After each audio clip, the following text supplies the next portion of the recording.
আসসালামু আলাইকুম। এটা শুক্রবারের রাতের ভিডিও। আমি পিঠা কিনে এনে পিঠাগুলোকে মাঝখান থেকে দুভাগ করে নিয়েছি, যাতে ভিজতে সুবিধা হয় এবং তুলে খেতেও সুবিধা হয়, ভেঙে যাবে না। আমি এলাচ ভেঙে দিয়ে দিয়েছি। আর এটা হচ্ছে দানাদার গুড়, একটু পানি দিয়ে এটাকে ঝুলা গুড়ের মতো করে নিব। এই যে এখন বলক উঠতেছে, খুব ভালো করে বলক উঠে গিয়েছে এবং আমি 2-3টা জাল দিয়ে তারপর এটাকে আমি নামিয়ে ফেলবো। এই যে দেখেন, আমি এখন চুলা অফ করে দিয়েছি। আর এ পাশে কিন্তু আমার দুধটা ফুলে উঠেছে, মানে বলক এসে গিয়েছে। এটা আমি আড়ংয়ের লিকুইড দুধটা নিয়েছি। এখন এর ভিতর পিঠাগুলো দিয়ে দিব। এই দুধের ভিতর আমি শুধু সামান্য একটু লবণ দিয়েছি, আর কিছু দেইনি। এখন পিঠাগুলোকে আমি দুধের ভিতর দিয়ে একটু নেড়ে চেড়ে 2-3টা বলক আসা পর্যন্ত অপেক্ষা করব। যেই বলক এসে যাবে, তারপর চুলাকে আমি বন্ধ করে আস্তে করে ওই ঝুলা যে গুড়টা তৈরি করেছি ওটা ঢেলে দিব। আমি যদি দুধ যখন জাল উঠতো, ওই গরম দুধের ভিতর মানে চুলা অন রেখে আমি যদি গুড়টা ঢেলে দিতাম, তাহলে দুধটা ফেটে যেতে পারতো।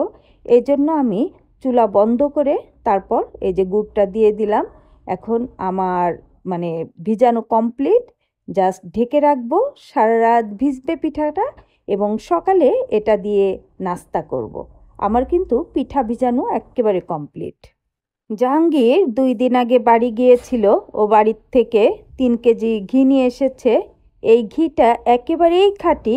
আমি গত 29 বছর ধরেই এরকম ওদের দেশের বাড়ির ঘি খাচ্ছি এবং এই ঘিটা একেবারে ফ্রেশ, মানে খোলার সঙ্গে সঙ্গেই আপনার পুরা ঘরটা একেবারে ঘির গন্ধেতেই ভরে যাবে। এই পটের থেকে প্রায় 1 ইঞ্চি পরিমাণে ঘি পড়ে গিয়েছে, আর এইটার থেকে 1/2 ইঞ্চি, আর অন্যগুলো ঠিকই ছিল। শুভ সকাল। এটা শনিবারের সকালবেলা। এই যে সকালের নাস্তা নিয়ে আমরা বসেছি। এটা রাত্রের পিঠা, আর সকালে পাউরুটি টোস্ট করেছি। এখন আমরা সবাই নাস্তা করে নিব। এটা মুরগির মাংস, গতকাল রাত্রে রান্না করেছিলাম। আর সাথে আছে লাল আটার রুটি। পিঠাগুলো কিন্তু খুব সুন্দর ফুলেছে। এই যে লাল আটার রুটি, দেখতে খারাপ লাগলেও এটা কিন্তু অনেক পুষ্টিকর এবং স্বাস্থ্যের জন্য ভালো। এই পিঠাগুলো কিন্তু আমি ফ্রিজে রেখেছিলাম, পরে ওভেনে গরম করে আমি দুধে ভিজিয়েছি। এটা দ্বিতীয়বার শীতের পিঠা ভিজানো। এর আগে একদিন দেখিয়েছি খাওয়ার, কিন্তু সেই দিন পুরা প্রসেসটা দেখাইনি যে কিভাবে ভিজিয়েছিলাম। জানি না সালমা আপু আমার এই ভিডিও দেখবে কি না, কিন্তু মানে ভিডিও তো অবশ্যই দেখবে, কিন্তু অনেক সময় আছে না, কাজের জন্য মানে অন রেখে দেওয়া হয়, সেভাবে খেয়াল করা হয় না বা দেখা হয় না। সালমা আপুকে বলবো, সালমা আপু তুমি এবার যখন মানে এর পরের বার যখন তুমি পিঠা ভিজাবে, পিঠাটাকে 2 ভাগ করে নিবে, তাহলে তোমার পিঠা আর ভেঙে যাবে না এবং তুলতেও সুবিধা হবে। এই যে আমাদের সবার নাস্তা শেষ। এখন আমি ড্রয়িং রুমের একটা গাছ ভালো করে যে মুছতেছি, কারণ প্রচুর ময়লা পড়েছিল। আর এই যে দেখেন, সবুজ সবুজ নীল নীল একটা ভাব আছে, কারণ স্প্রে করছিলাম ফাঙ্গিসাইড, এটা জমেছিল। এই যে এনে এখন রাখলাম সুন্দরভাবে। এখন বেশ ভালো লাগতেছে দেখতে। গাছটা বেশ বড়। আমার 2টো এরিকা পাম আছে ড্রয়িং রুমে 2 সাইডে। আর জাহাঙ্গীর আমার বড় ভাসুরের সঙ্গে ভিডিও কলে কথা বলতেছে, আমিও কথা বলেছিলাম। আমার কথা বলা শেষ। এখন এই জিনিসটা আপনাদের দেখাচ্ছি। দেখেন কত সুন্দর, এত সুন্দর তসবিটা, মানে খুবই ভালো লাগতেছে আমার কাছে, কি বলবো। এটা বড় ভাসুর আমাকে গিফট করেছেন। আমি সন্ধ্যার পরে সাফাকে নিয়ে একটু বের হচ্ছি। সাফার পরীক্ষা 11 তারিখে শেষ হয়ে গেছে। ও শুধু বোর হয়ে যায়, ওর কিচ্ছুই ভালো লাগে না। এখন ও ওর ফ্রেন্ডদের সঙ্গে একটু বাইরে খেতে যাবে, হালকা পাতলা নাস্তা করবে। তা আমি ওকে রেস্টুরেন্টে ড্রপ করে তারপর মদিনা মার্কেটে যাচ্ছি, কারণ আমি মাছ কিনবো। মোমোর খুব ইলিশ মাছ খেতে ইচ্ছা করতেছে, সরিষা ইলিশ। ওই ইলিশই কিনতে যাচ্ছি, সাথে আরও অনেক মাছ কিনে নিয়ে আসবো। এই ইতিমধ্যে আমি মদিনা মার্কেটে চলে এসেছি। এই যে এখানে বড় যে কাতলা মাছটা, ওটা নিব। আর ইলিশ মাছ একটা নিয়েছি। ইলিশ মাছটা কাটতেছে, এরপর কাতলা মাছটা কেটে দেবে। আমাদের বাসায় তো সাফা ইলিশ মাছ খায় না। জাহাঙ্গীরের খুবই ভালো লাগে ইলিশ মাছ, আর রাতুলও খুব ইলিশ মাছ পছন্দ করে। আর মোমো তো বললাম ওর ইলিশ মাছ খেতে ইচ্ছা করতেছে। আমি আবার ওই কাটাটা একটু ভিডিও করলাম, ওনাদের বলতেছিলাম যে আপনারা ছাই ছাড়া কীভাবে কাটেন। আমরা তো ছাই দিয়েও তেমন কাটতে পারি না, সরে যায়। আসলে এক একজনের অভ্যাস, যে কোনো জিনিস অভ্যাস করলে মানুষ পারে না এমন কোনো কাজ নেই। অনেক বাটপার ব্লগার আছে, তারা ভিডিওতে জাস্ট ঢুকে একটু কমেন্ট করে বের হয়ে যায়, মানে ভাব দেখায় যে তারা ভিডিও দেখে কমেন্ট করছে। যেমন কমেন্ট থাকে, আপু, এমন ভাব যেন আমি নদীর এপারে দাঁড়িয়ে আছি আর উনি নদীর ওপারে, উনি ওপার থেকে আমাকে ডাকছে আপু। আবার অনেকে বলবে, হ্যাঁ খুব সুন্দর ভিডিও, পুরা ভিডিও দেখে নিলাম, খুব সুন্দর, ভালো হয়েছে। এসব বাটপারি করার দরকার নেই। দরকার হলে আমার ভিডিও দেখবেন না, আর ভিডিও যদি দেখেন পুরা ভিডিওটা দেখে একটা ভিডিও রিলেটেড কমেন্ট করবেন।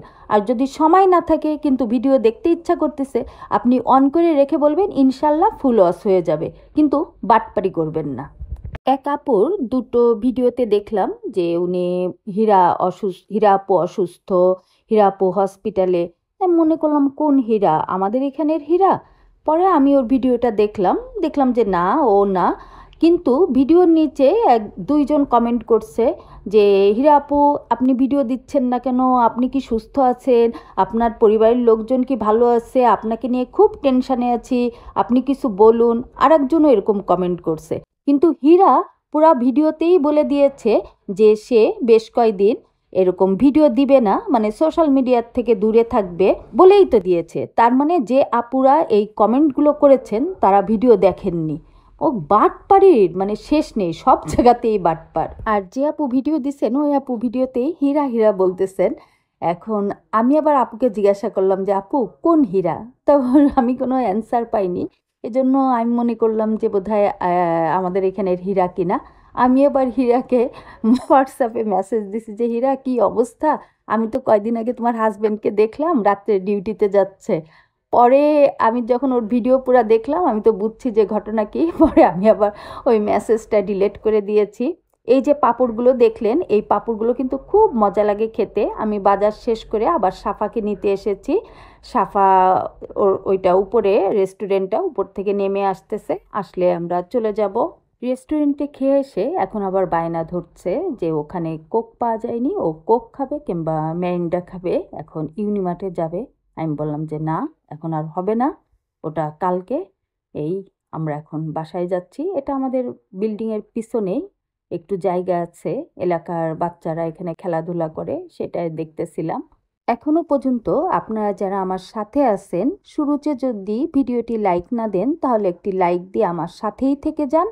আর যারা আজ প্রথম আমার চ্যানেল ভিজিট করতেছেন, আপনাদের অনুরোধ করব যে আমার ভিডিও তো লাইক দিবেন, সাথে আমার চ্যানেলটি সাবস্ক্রাইব করে রেখে দিবেন।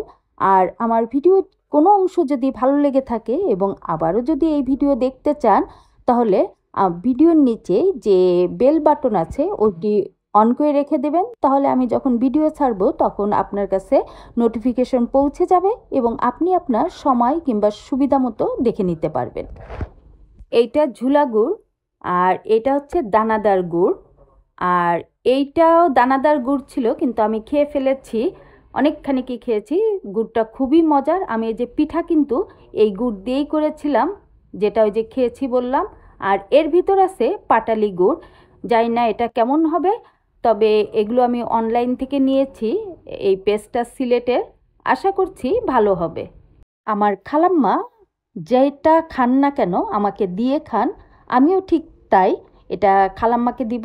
এটা ঝুলা গুড় আর এটা হচ্ছে মরচা গুড় বলে সিলেটে, আর আমরা বলি দানাদার গুড়। আমরা যখন অনেক ছোট ছিলাম, মানে স্কুলে পড়তাম, ক্লাস 6-7 পর্যন্ত, আমরা শেষের দিকে বছরের মানে ডিসেম্বরে নানি বাড়ি যেতাম, তখন নানি বাড়ি খালাবাড়ি কিন্তু এরকম খেজুরের গুড় তৈরি করা হতো।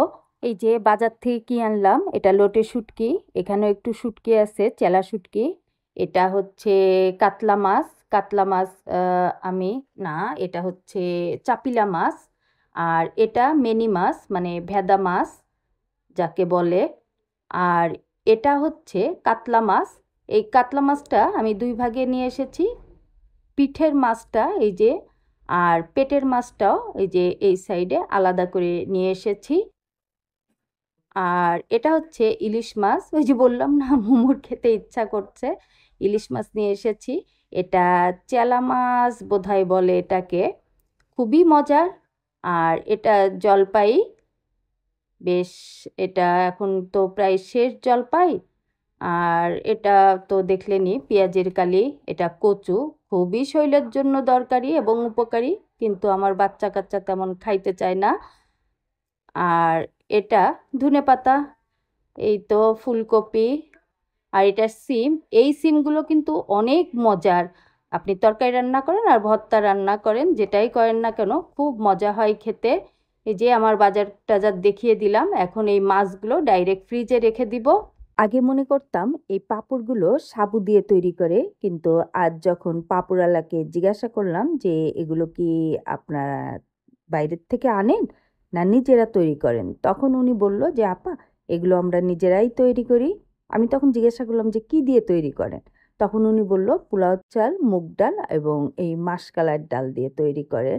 আসলে এই পাঁপড়গুলো যারা খেয়েছেন তারা জানেন যে এটা খুবই মজার, একটা অন্যরকম স্বাদ আছে এই পাঁপড়ের। আমরা যে পাঁপড় এমনি খাই ওগুলো থেকে এগুলো কিন্তু অনেক আলাদা। আমরা সবাই কিন্তু খুব মজা করেই খাচ্ছি। রাতুলও বেশ মজা করে খেয়েছে, জাহাঙ্গীরও দুটো খেয়েছে, আমিও খেয়েছি। আমরা রাতে আর ভাত খাইনি, রাতুল পিঠা নিয়ে এসেছিল, মানে চিতই পিঠা। ওই পিঠা দিয়ে মুরগির মাংস দিয়ে খেয়েছি, গরম গরম পিঠা, গরম গরম মুরগির মাংসের ঝোল, খুব মজা লেগেছে। একদম সেই মামা বাড়ির কথা মনে পড়ে গিয়েছিল। আমরা যখন ছোটবেলায় মামা বাড়ি যেতাম তখন এরকম ভোরবেলা উঠে গরম গরম পিঠা আর গরম গরম মুরগির মাংসের ঝোল দিয়ে কিংবা হাঁসের ঝোল দিয়ে এভাবে পিঠা খেতাম।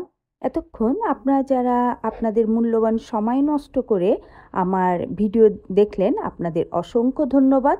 সবশেষে একটা কথাই বলবো যে এই শীতে আপনাদের বাসায় যেসব বয়স্ক লোক আছে এবং বাচ্চারা আছে তাদের প্রতি একটু এক্সট্রা যত্নশীল হন, তাতে আপনারা সবাই ভালো থাকবেন। আপনাদের সবাই সুস্থতা কামনা করে আজ এখানেই বিদায় নিচ্ছি। আল্লাহ হাফেজ।